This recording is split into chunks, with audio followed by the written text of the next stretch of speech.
It's a great honor for me, Your Excellency, to thank you very much for having taken time out of your busy schedule with us here. Your Excellency and distinguished guests, today is the World's Decent Work Day, which coincides with our Conference on Conflicts Prevention and Management, and therefore it is befitting to join the rest of the world today by saying no to conflicts and war in order to enhance decent employment and decent lives for our people in Africa. Your Excellency, Kenya as a country that 2 years ago witnessed political conflict for the first time since independence is now a true pitch of reflection on conflict consequences and the pain that it comes with. With that experience, Your Excellency, we are better placed to rapidly build both capacity and develop a philosophy to enable us become involved in conflict management activities. Your Excellency and distinguished guests, COTU Kenya jointly with LOTCO Sweden under the PANAF project dutifully deemed it necessary to organize this regional event with participation from all corners of this continent as a response to situations of conflict in our region and as a call for dialogue and consultation as key to peace. Globalization has brought the world closer, yet we are still incapable of living at peace with ourselves and are unwilling to eradicate the scourge of global poverty and hunger.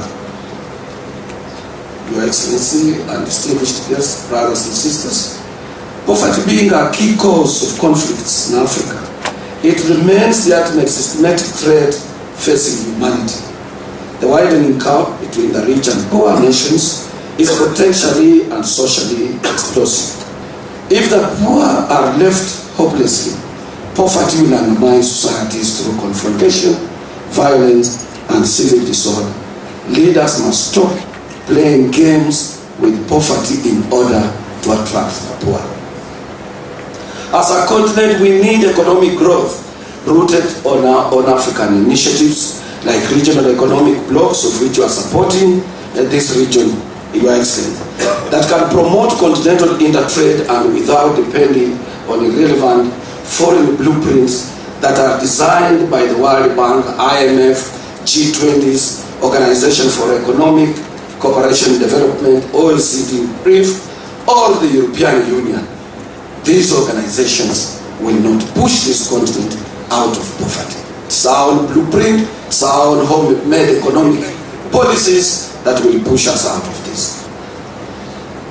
Your Excellency, if we cannot resist the Lagos Plan of Action and Economic Development of Africa and rapid self-reliance and self-sustainable development, and the economic growth as also shown in that blueprint of Lagos Plan of Action, together with the Arusha Declaration outlining connection between freedom, development, and discipline for African countries, Your Excellency, creation of employment for our young men and women will remain a mirage on this continent.